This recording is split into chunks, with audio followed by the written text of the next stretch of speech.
This is Mid-Atlantic Women in Agriculture's Wednesday webinar, Personal and Professional Branding. Our presenter today is Michelle Walfrid, Communications Specialist with University of Delaware. All archived presentations, along with all upcoming presentations, can be found at our website.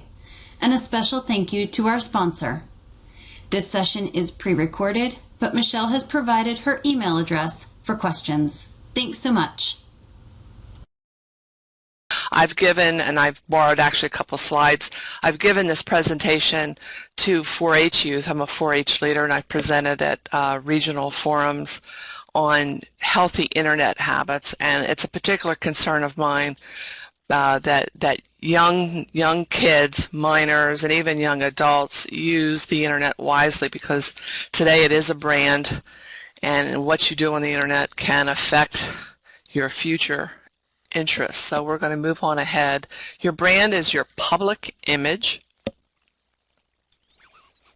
And who should care about this? Well, if you're a corporate employee, you most definitely will, because they kind of keep an eye out for what their employees are doing. For any of you who work with an organization that has a strong social media presence, this would be an official presence. Anyone trying to build or expand their business, your personal brand can really work in concert with your official office brand or your business brand. If you're a job seeker at any age, or a college applicant, again, at any age, I went through college late, your brand, your personal online brand is extremely important.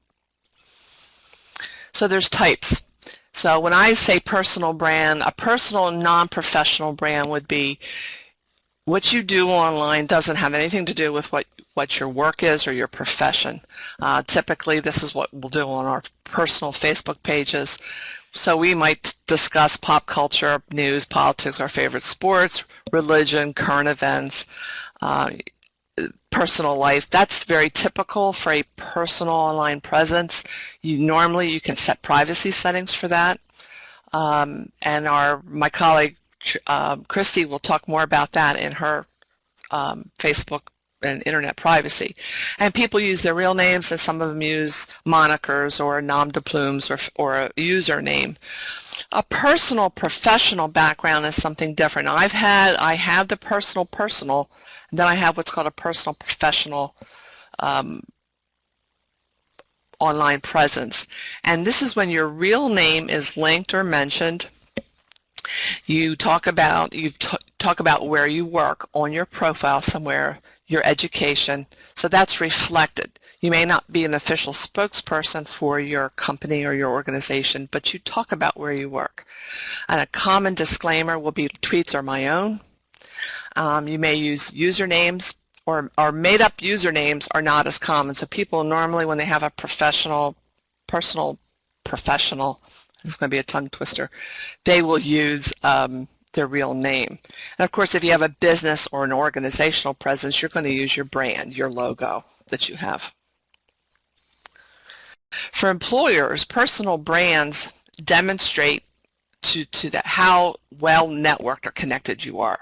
So if you are applying for a job, they may go on and look at what your presence is online, and they often are looking for candidates that have some social media savvy, and they want these skills. And of course, your online presence collectively, depending on what platform you're on, they can reveal a candidate's truer nature. So if somebody comes in the interview, they've got their best foot forward, but a lot of employers will look at what a person is online, and they kind of see maybe a different side of that person. So you want to think about this is what they look at. Is this person going to be a party animal? Are they going to call out sick all the time because they're whooping it up on the weekends? Do they drop F-bombs and expletives? Are they troublemakers? Do they whine about their job? People do this online constantly, usually younger people. So they'll size you up and find out whether you're a good fit for the organization. You can say, well, I'm just not going to be online then. This is just trouble to go online. But that can work to hurt you too, because a lack of a profile means you're not connected, you're not with the times. So it's a catch-22. What you should be on the internet and how much. Let me see, get my mouse to work here. All right. So who are you on social media? A professional profile would might talk about your business, but they might also talk about family, particularly if it's a family business. Your values and ethics as a business person. They'll talk about your community, and that could be considered a statement of faith. You'll talk about your community. If you're doing it well, you'll talk about your community. You'll talk about your product or your products. You'll refer to your website quite often, and you will hopefully be transparent and authentic. And if you go over to a personal account, on a personal account, people talk about their family. They will share their politics on opinions on politics and faith. On my Facebook feed, oh my God, my family runs the gamut left and right, and some of the stuff I see just shocks me. But they go on, and I don't even privately on Facebook talk about, because it's just a way to get people arguing. But it's surprising how many people do this very, very freely. You talk about your travel, and you'll talk about your community. Some people talk about pop culture, their favorite TV shows and music, and you normally are pretty authentic, so you're letting your true self be shown, and people are more candid on a personal account. And there are some ones that you will talk about community in both of these accounts, so there's some common threads. And the authenticity is a word that comes up often. So you want people to see who you really are, but on a professional brand, you might want to tone that down a little bit. So social media mistakes can adversely affect you if you're applying for a job or applying to go to college. So if any of you have children, teenagers, or children who are applying, take this message to heart. These are sobering statistics, and these statistics are from last year. They've gone up. I didn't have time to get them all in here, but 84%, it used to be 80, so I did update these, are increasingly going online and Googling and Binging and checking out your name to find out what these people that they're bringing into their college or bringing into the workplace are really like. And this is often typically what you see. And a lot of kids, young people, are leaving what's called an indelible digital trail. Once these things are out, even if you are putting these on Facebook and you have privacy settings, it doesn't mean they're really private. They can be found fairly easy, and we'll get into how that happens. These young ladies got into quite a bit of trouble. They were mucking it up during a Cinco de Mayo party, and the attitude was split on whether they were just having good fun or whether they were being insensitive. But they got into a lot of trouble. This picture and this became quite newsworthy. I think this was last year. This is another one, and these are kids, but they're having an exercise, a team building exercise, and they posed as gangs, and of course they're stuffing themselves, making themselves look pregnant, and so they're making fun of a particular group. And this is one person that I know that lives in Wilmington, Delaware, and they have, I just want you to look at the number of friends that this person has on Facebook. 2,182. It's like, really? Nobody has that many friends. So they're collecting friends, and they pretty much will accept a friend request indiscriminately. And it's very easy to create a fake Facebook account. Your employers can just change their picture, change their name. They can pretend that they're 19 or 20, and they can go online. And so the likelihood that one of these friends might be somebody who works for where this person works, it's very high. So, and they're online saying, I hate my job sucks, can really have some dire consequences. And also, once you post, even if you have privacy settings, once you post content on, say, Facebook, it's fair game after that. It is not private. Your friends or a friend of a friend, depending on your settings, can then take that picture and steal it and take it and use it and share it. So nothing is really ever truly ever truly private unless you really know who your friends are. And when you have this number of friends, you're opening yourselves up. So it becomes, you have to be mindful of what you're saying and what you're doing on the internet. It's very, very hard to erase an imprint. So you hear more than 1/3 of college admissions search for the applicant online. 80% of Google employers of employers look on Google, excuse me. And here's one I just found yesterday. I was looking online and I actually looked for the hashtag #MyJobSucks, and there actually is one. People are using it. And there's a young girl. Now the only thing, and she says, laying on a heating pad before I go to work because my back is blank. My job sucks, back problems for life. Well, would you hire this person? Now, the only thing she's done right here is she doesn't use her real name. I blocked it out because I just didn't want you to make the connection at all. But she uses just her first name, and then her actual Twitter handle is not representative of her name. So the only smart thing she does is that she doesn't use her full name or a full photo. So this gets into matters of freedom of speech. I'm not here to tell people what they should do and what they should say online.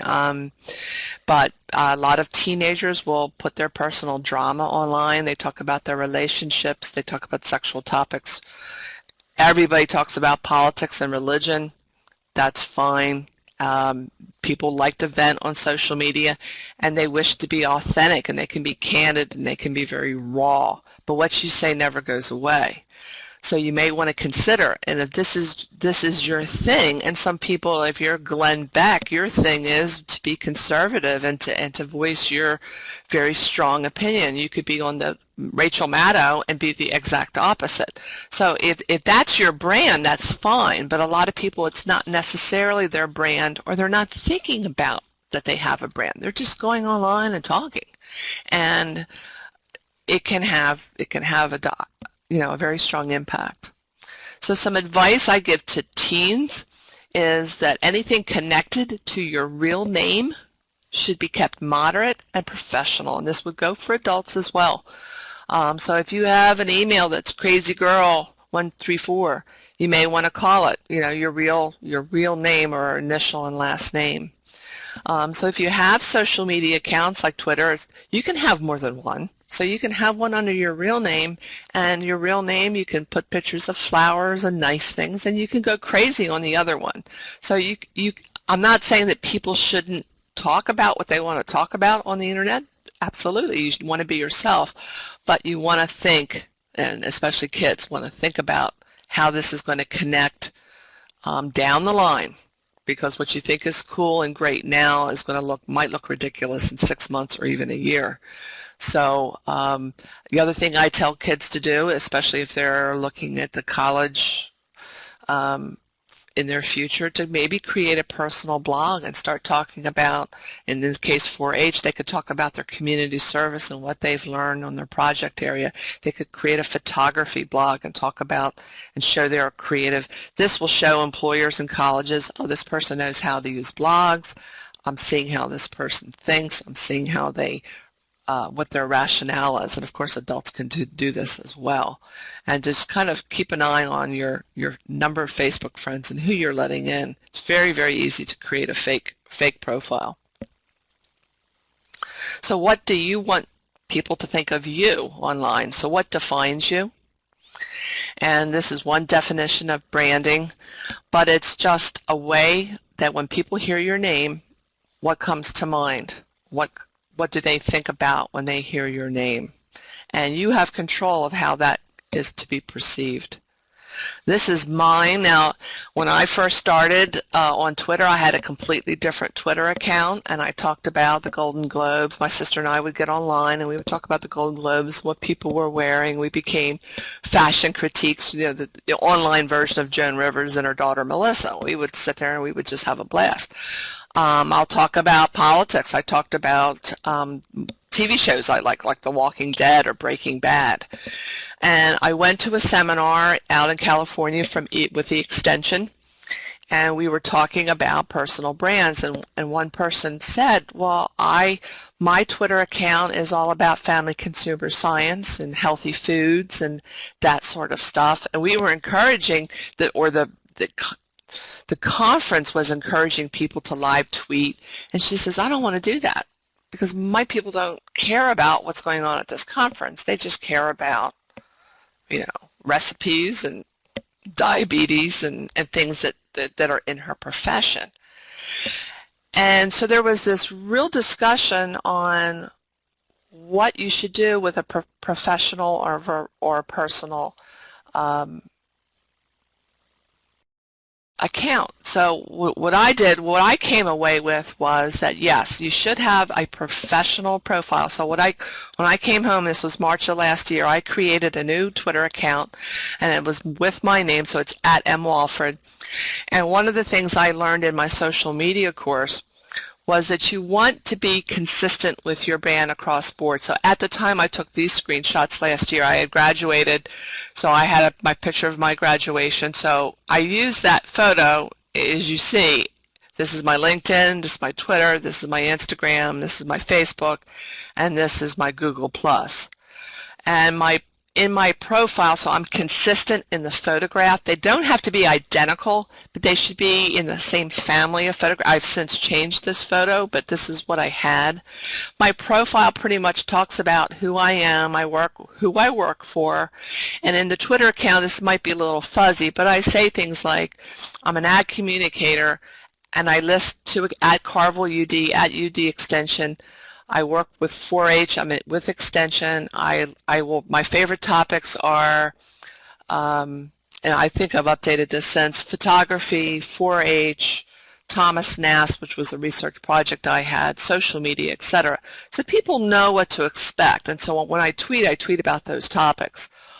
On Instagram, it's just a different version of the same thing that I use all across. So the main thing you want to remember with your personal/professional brand is use your real name or close to it. Now here I have a handle, but I use my real name right underneath. And I didn't have to do that. I could have just said,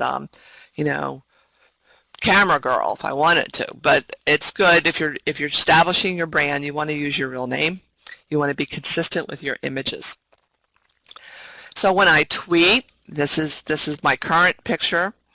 When I do tweet, I tweet about different topics, but it's not a surprise. Again, this is what I said that I'm interested in. Favorite topics include social media, gardening, 4-H, photography, Thomas Nast, which was my research. So when I tweet about these things, it shouldn't shock anybody. It's consistent with my brand. So these were some recent tweets. I tweeted this little kitty cat that was digging its nails into this young boy at a 4-H tour. Talk about Master Gardener. So I'm promoting things. I'm retweeting my work content. I talk about tech stuff, and I talk about gardens and photography and all that kind of stuff. So this is very, very consistent with my brand. But do I do this constantly? You do want to be a person too. If you're on and you're just branding and all you're doing is pushing out your content, you can be a little bit boring. So the one thing that I've learned, and the advice that I've been given by experts, is this is where the authenticity piece comes in. And so you want to talk about a little bit about yourself just to show that you're a human being. So this was a recent tweet that I did for Memorial Day. I was showing my father and my cousin who died in Vietnam. Joni Mitchell was a favorite musical artist of mine in college, and she had gotten sick. So I posted the album I used to listen to in college all the time, and said, "Get well soon." So I do branch out. This is what makes me go, wee! It's when my daughter sends me a picture of my grandson, and this is my Siamese cat watching eagles, a nest that was hatching on the iPad, and he was enthralled with that. So I thought that was funny. I put that on. So you can let yourself go a little bit. You can be a little bit of a human being. You don't always have to be constantly on topic. But what I'm not doing here is talking about Democrats or Republicans. I'm not calling anybody a jerk or an idiot. I'm staying away from pretty much negative things. If I have to vent like that, I'll do it under a different account. I don't have one, but I would. If that's if I really had to get that out of my system. So my one blog post says, and I raised this at this convention, do I tweet about The Walking Dead then? I mean, do people really want to hear me talk about The Walking Dead, which is a TV show I watch? And some people said yes. Oh, sure, that's who you are. Then you should do that. But so it's a fine line, and I can't tell you what the answer is. I decided to hold back on that with my personal accounts. I might talk about The Walking Dead on Facebook and say, oh my God, did you see what happened last night? But that's probably as far as I'll go with it. But this is a judgment call for everybody. If your brand is pop culture, if your brand is about the Walking Dead television show, and they try to cultivate that on their end, they try to create a business, they want fans to talk about them, then that's a different thing. But my personal profile is all really related to my work, and I just don't want to kind of go out far on the deep end. So I stick to pretty safe topics. Use consistent language style in your photos and your profile. It is a source for careers. So you also want to look at your attire and your language matter. You need to Google yourself. It's a very good idea to create a personal website or a general blog. Now the one that LinkedIn is excellent for this. When my friend and I took the social media course, I took a 15-week social media course, and one of the requirements was to create an about me, and it sounds like it's awful narcissistic sounding. I really didn't want to do it, but it's become I've gotten a lot of hits from this, and this is sort of a website where you can go on and you make a brief statement about yourself, and you can put all of your links to all of your different things in. And this was because they were giving us an exercise on how to build our brand. So that's a website you might want to connect with. Also, responding to comments can boost or hurt your personal brand. So how do you respond to people who complain? How do you respond to news articles? It does reflect on your personal brand. If you comment on Facebook pages, these are always public, regardless of your privacy settings. So if you go on to CNN or Fox News, this is just to show you this is what an about me looks like. You have you can put a picture. I always use this one image that I took as a background. I write about what I do. It's sort of like a mini LinkedIn, and then it has a LinkedIn of links of all of my social media accounts so people could find out more about me. And if you jump from one to the other, they're fairly consistent, and there's no big giant surprises there. This is an example. So this is CNN, and they're talking about President Obama, and a lot of people will comment on this, comment on stories like this. If you comment, you want to think twice about doing so, because it is public and it is traceable. And people drop all kinds of expletives in commenting on pages. So these become public and they become part of your profile. So you want to be aware of that. So what does an internet search say about your brand? When people don't know about something, what do? They Google it. And when they don't know about you, they are going to Google you. And this is where having an online brand presence can help you. So I Googled myself yesterday for this webinar, and this was the first page results. And I went in, the normal person will go in about 3 or 4 pages deep. So you want to Google yourself. I have a fairly unique last name. There's not a lot of me's around. If you have a common name, you may want to put it in quotes, and that isolates your name. For instance, Linda Johnson and then Maryland. You might want to do something like that. You will get completely different results than if you said Linda and Johnson. You're going to get Linda Jones and Sam Johnson's in those results. You also want to make sure if you're on the Google website that you're not signed in, because if I were signed in up here, there'd be like a sign-in page right up here. If I were signed in as myself, I would get different results because it's it's feeding me because it knows it's me. So this is what people would find if they were searching me. So I thought I had a question coming in, but so hopefully that, so you can see by this, I work at the university.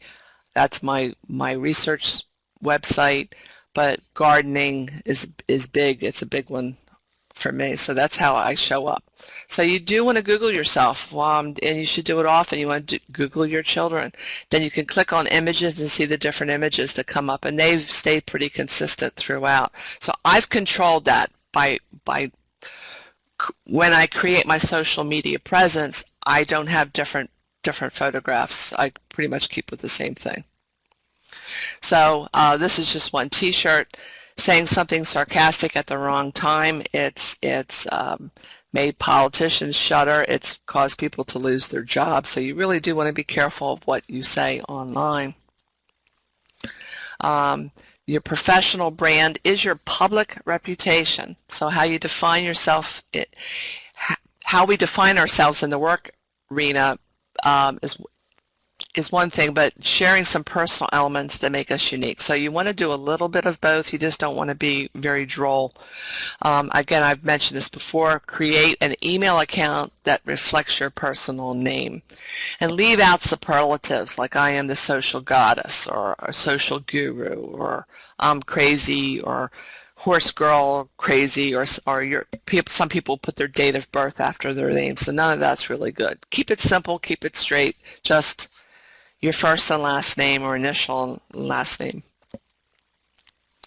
Also use your email signatures. These represent your brand. Again, I'm using my own, I'm not trying to promote myself here, but I'm wary of using other people's information.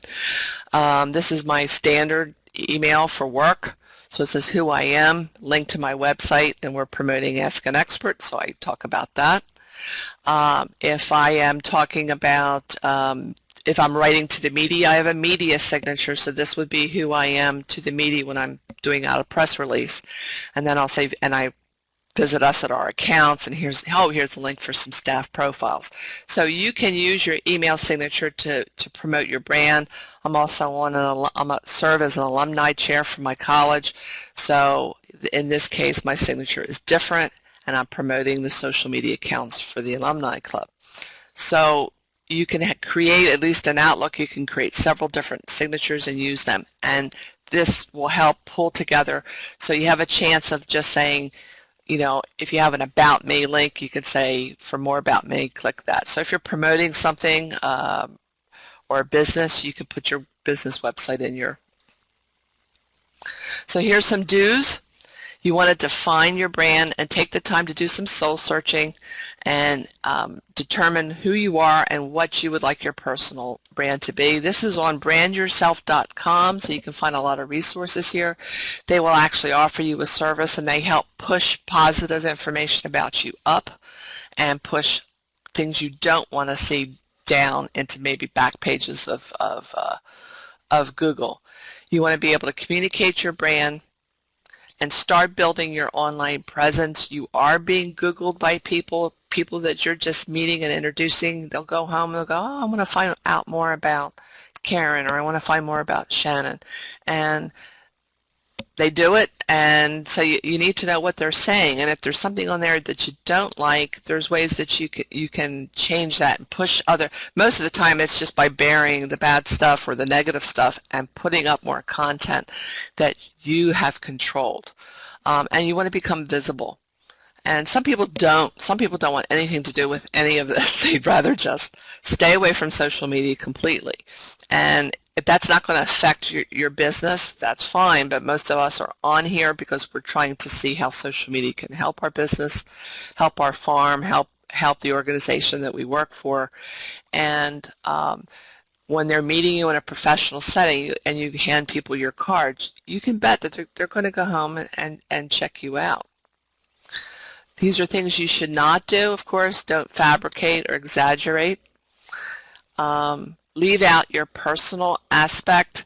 So again, I talked a little bit about my grandson, but I'm not going to go on and talk about how somebody in my family disappointed me, or if I were single, I wouldn't be talking about my boyfriend and how insensitive he is or anything like that. Not, at least not under my name. I would not do that. And people do. People do it, and they do it with their real name, and it's just not. It's not a good idea.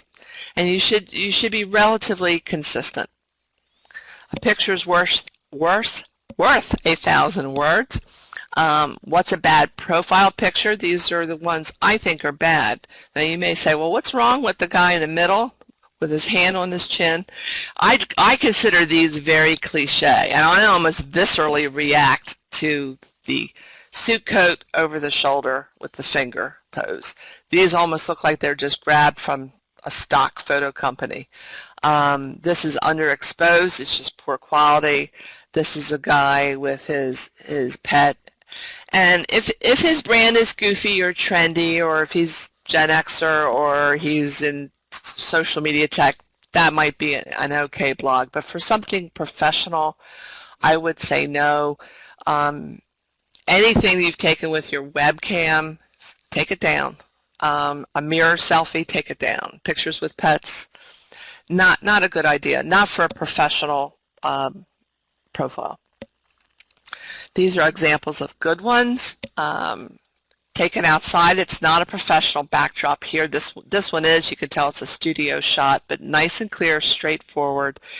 This was taken somewhere, but it's blurred out. It's pretty good. This one I just wanted to tell you, this was taken with a smartphone. I just did it this morning. There's no reason to have a blurry, fuzzy webcam photo when you know somebody has a smartphone. This was taken with a smartphone. We didn't mess with lighting or anything, but I just wanted to show you the clarity that is excellent with these phones. So get a really good headshot. And you might have one or two poses you can't decide between, then use both of them in different ones. They don't always have to be identical, again, but should be in the same family. Please avoid controversy and hot button issues unless they directly relate to your work or profession. If you are on social media and tweeting and Googling on behalf of a church or a faith-based organization, then of course those topics are relative to the discussion. But we don't talk politics in the work. We go up and have lunch breaks. We don't talk about politics amongst ourselves here at the University of Delaware. You're going to offend half of the people that you work with if you state your real opinion. So it's a matter of being neutral and using some common sense. And if you really must do that on social media, then again, just reiterating, use a username, an alternate username for that. Here's an example. Here's an example of somebody who does not like Obama. So this person is named John, and he doesn't use his last name, and he doesn't use his name in his handle. So he doesn't think Obama's very good guy. I clicked on his profile, and it doesn't really say much about him. He's got a moderate amount of followers, and he doesn't have a picture of himself. So he can go to town with his opinions, and he's really not hurting because he hasn't really developed a brand. So somebody like that. Now here's like Walking Dead. Here's a girl talking. Again, her name is Carol, but or not her name is Carol. She's talking about Carol. Her account is called Grindhouse Database, and she has that as her handle, so it's not a real name. And she can drop some questionable language, and it's not going to affect her. Same thing, you could love Obama, so I want to be equal opportunity here. Here's a woman who's talking about, well, she likes him, but she doesn't use her real photo. She has a photo of Maya Angelou. She has her first name Jackie, but her handle's the Dalai Lama Mama. So again, she's thumbs up for Obama, the other guy was thumbs down, but they're not using their name. So if she worked for a state or a commonwealth, she probably wouldn't get in trouble, or if she worked for a major company, she wouldn't get in trouble with her opinions. Thank you for watching our archived presentation of our Wednesday webinar. If you would like to see more archived Wednesday webinars, please visit our YouTube channel, or to find a schedule of upcoming live webinars, visit our website.